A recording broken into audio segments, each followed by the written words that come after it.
Well, welcome to the next excerpt from the Rev John James Tayler's account of his visit to Transylvania in 1868 to attend the 300th anniversary of the celebrations connected to the promulgation of the Edict of Torda. Now we've got to the service held in Torda, which he attended, and which was addressed by Professor József Ferenc, who's then Professor of Church History at the Unitarian College and was subsequently the Bishop of the Transylvanian Church, and a very important bishop who made a considerable contribution to the church life for Hungarian Unitarians, expanding the church into Hungary proper, to Budapest, and also opening up international contacts, and generally being a very erudite and wise leader of the church for many years. But Professor Ferenc gives the address which J.J. Tayler recounts, and we started yesterday, and I'll continue with his account of the professor's sermon. And with this piece of text, I will accompany the talk with film or with pictures of the event that I attended in Torda in 2018. And now I think Tayler was there in the summer. The celebrations in 2018 were in January, and it was very, very cold. But I'll put up some pictures that show that great occasion, and they can accompany this account of Professor Ferenc's address in 1868.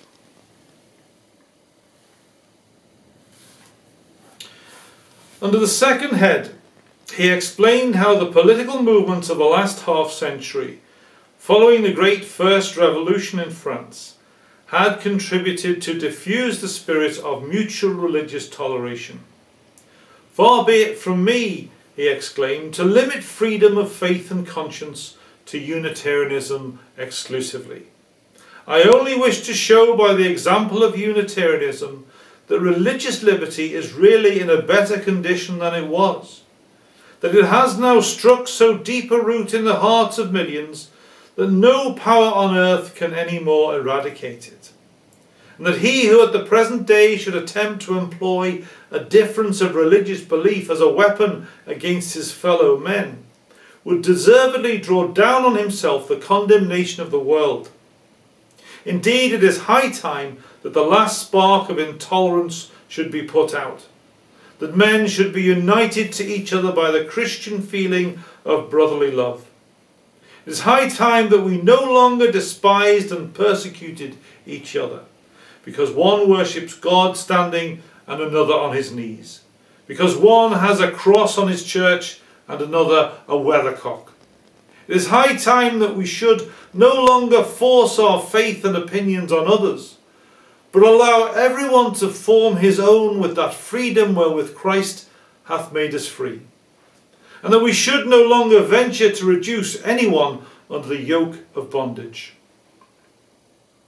Under his third and last head, the preacher dwelt on the universal diffusion of education as one of the marked tendencies of the present day, and on the effect that it would probably exert on the future condition of religious opinion.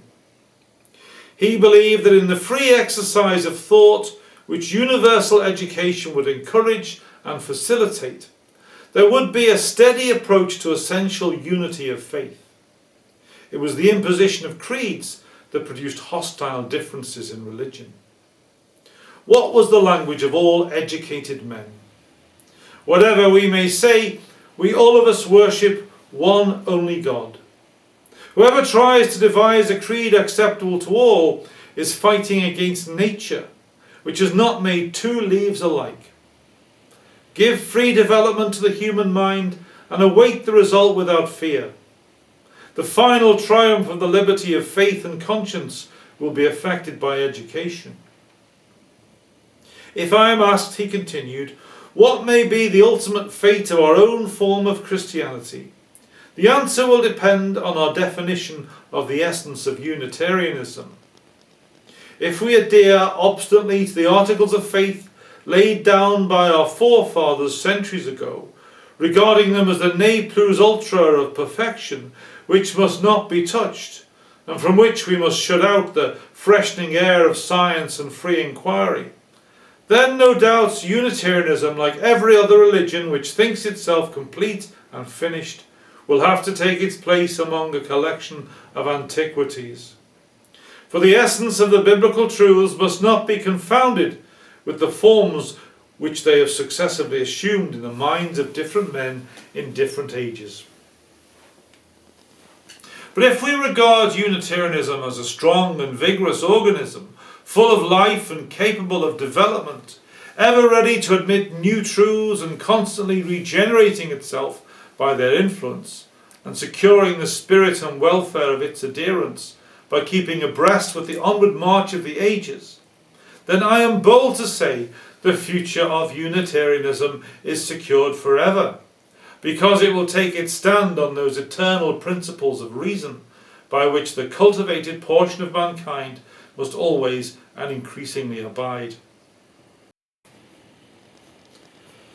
If, he concluded, we could maintain our existence during these centuries of difficulty and oppression, we have no reason to fear now.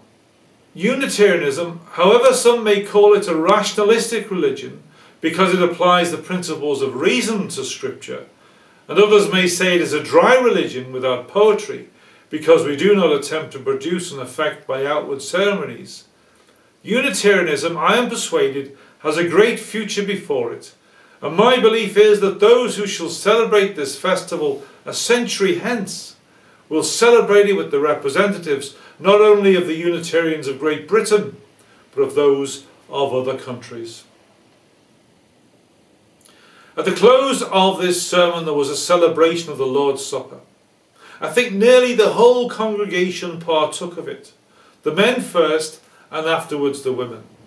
It was a simultaneous expression of rejoicing that they had survived with faith and hope unbroken centuries of suffering and persecution, and had come by God's good providence to the quiet safety and freedom of that hour. It was a touching scene. I never before felt as I did then the holy beauty and deep spiritual significance of the few simple symbols which universal Christendom has associated with this expressive rite.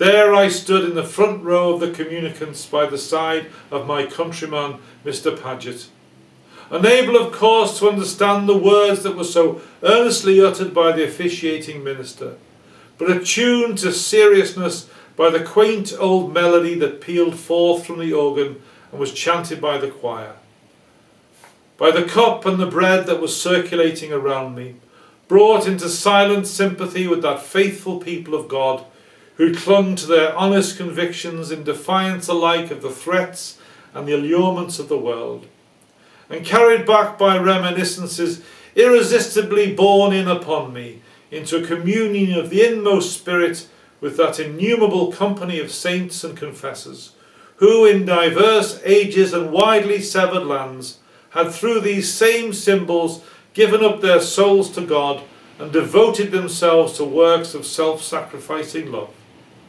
I could not suppress the hope that the time might come in our own country when the members of different communions, in spite of their doctrinal differences, could meet occasionally to strengthen the bonds of Christian brotherhood by celebrating in the presence of their common symbol, the cross, a common feast of holiness and love. Well, we'll leave our reading there for now. Thank you for watching.